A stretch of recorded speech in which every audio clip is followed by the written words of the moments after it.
Bom segundão, correção de exercícios, tá bom? Vamos corrigir a lista de exercícios de geografia.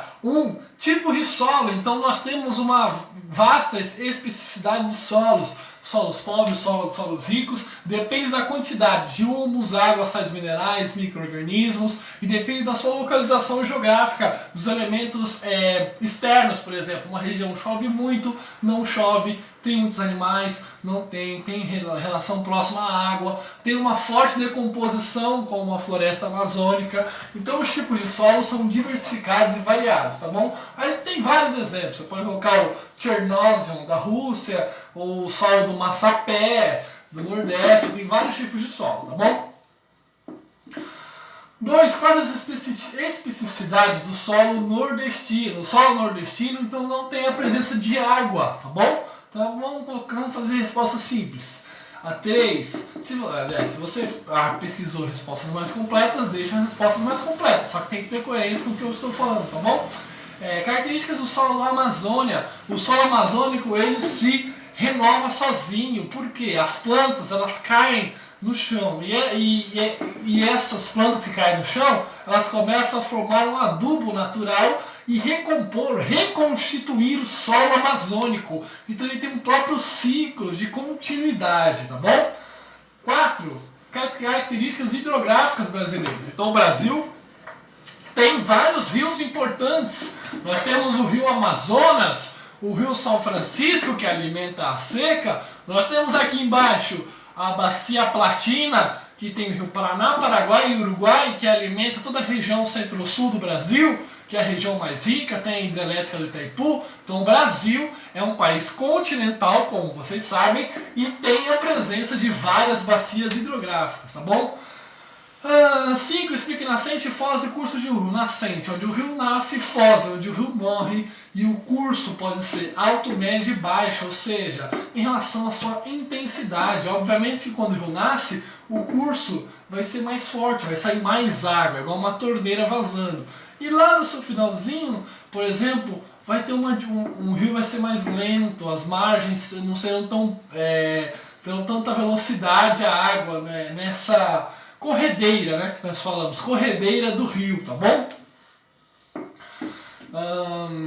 6. Quais as características das bacias hidrográficas do Brasil? Eu já falei. Então nós temos as principais: Bacia Platina, Rio Paraná, Paraguai e Uruguai, a bacia do Rio São Francisco, que alimenta a região do Sertão, a bacia amazônica do Rio Amazonas, que mantém a floresta amazônica. Então esses são os principais rios. Tem outros rios, claro que tem vários outros rios. Tem o Rio Tietê aqui em São Paulo, tem o Rio Paraíba e lá em cima. Então tem vários outros rios, mas os principais são esses, tá bom? 7. Bacia hidrográfica amazônica. Maior do mundo, o segundo rio maior do mundo é o Rio Amazonas, mantém a floresta amazônica, tá? 8. São Francisco alimenta as águas do sertão, sofre o quê? Uma drenagem, uma modificação do seu rumo para levar água até os estados que não tem chuva, chamada de Velho Chico. 9. Tocantins Araguaia, então é uma importante bacia brasileira e alimenta uma região do Cerrado brasileiro. 10. Bacia Platina, que é aqui embaixo, é a bacia mais importante do Brasil. Rio Paraná, Paraguai e Uruguai, onde tem a hidrelétrica do Itaipu. 11. Água subterrânea, você tem o solo. Abaixo do solo você tem o quê? O subsolo, obviamente. Então água subterrânea, subterrânea é aquilo que está abaixo do solo, tá? 12. Onde se localiza a maior densidade demográfica do Brasil? Próximo ao litoral. Quanto mais próximo ao litoral, mais gente, mais dinheiro, mais capital. São Paulo, Rio de Janeiro, Salvador, Florianópolis, as capitais nordestinas, todas são próximas ao litoral, ou seja, onde está o dinheiro, estão as pessoas. Então, quanto mais próximo ao litoral, a densidade demográfica é maior. 13. O que é plataforma continental? É essa área aqui do oceano, que está mais clarinha, dá pra ver, acho que dá pra ver no vídeo, que é uma região de exploração do petróleo, exploração de sais minerais e que é do Brasil. Então qualquer coisa achada nesse território é do Brasil. Ou, por exemplo, se um navio invadir essa área do litoral, ele vai ter problemas com a Marinha Brasileira, tá bom? 14. Principais portos. Santos, tem o Porto de Paranaguá no Paraná, tem o Porto do Rio de Janeiro, tá bom? 15. Espécies. Xerófila, sobrevive sem água. Higrófila, sobrevive com muita água. E tropófica, tem uma alternância, ela consegue sobreviver ao meio ambiente. 17. Climas do Brasil. Então nós temos o que? O clima... Ah, você já estudou, hein? Já estudou isso? Acho que a gente já estudou isso. Então nós temos o Brasil é um país predominantemente tropical, né? Então nós temos o subtropical aqui embaixo, temos o tropical litorâneo próximo ao litoral, tropical de altitude, tá bom? Nós temos o subtropical e nós temos lá em cima, a exceção é o equatorial, próximo à região amazônica, né? A linha do Equador.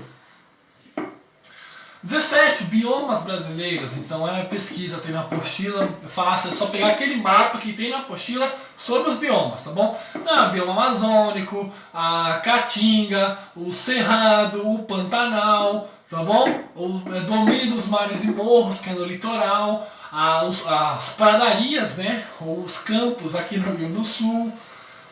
18. Quais as principais ilhas do Brasil? Então, o Brasil tem algumas ilhas principais, todo mundo sabe. Tem a Ilha do Marajó e Fernando de Noronha, que são as principais, tá bom?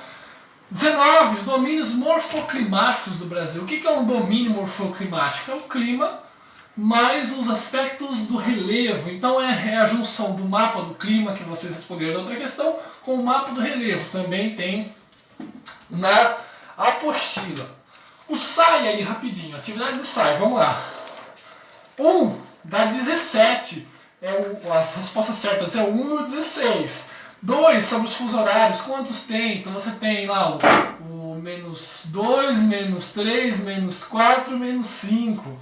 A B, então é fazer uma continha aí dos fusos horários, a B dá 2. A 3, o que são os cúmulos cristalinos e bacias sedimentares? Então, um é rocha-mãe, o outro é formado pela erosão.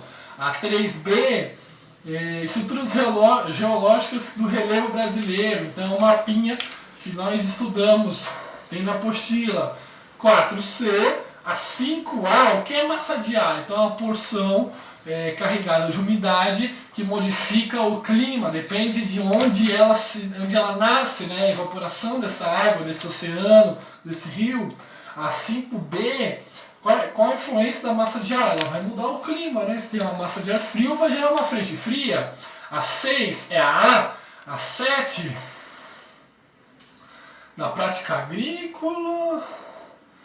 Um solo que não possui características para a prática agrícola. Então, você vai utilizar o humus, você vai utilizar agrotóxicos, que não é o certo. Você vai utilizar aditivos para melhorar aquele solo. A 7B, o solo do massapé, principalmente no Nordeste. A 8 é a A, a 9 é a B, tá bom? A 10 é a B, a 11, o que é mangue, formação próxima ao litoral. E a 11B caracteriza geomorfologicamente o sul do Brasil. Então, o sul do Brasil é classificado por planícies com baixas temperaturas e a vegetação é o pampa ou o campo. Alright? Beijo a todos.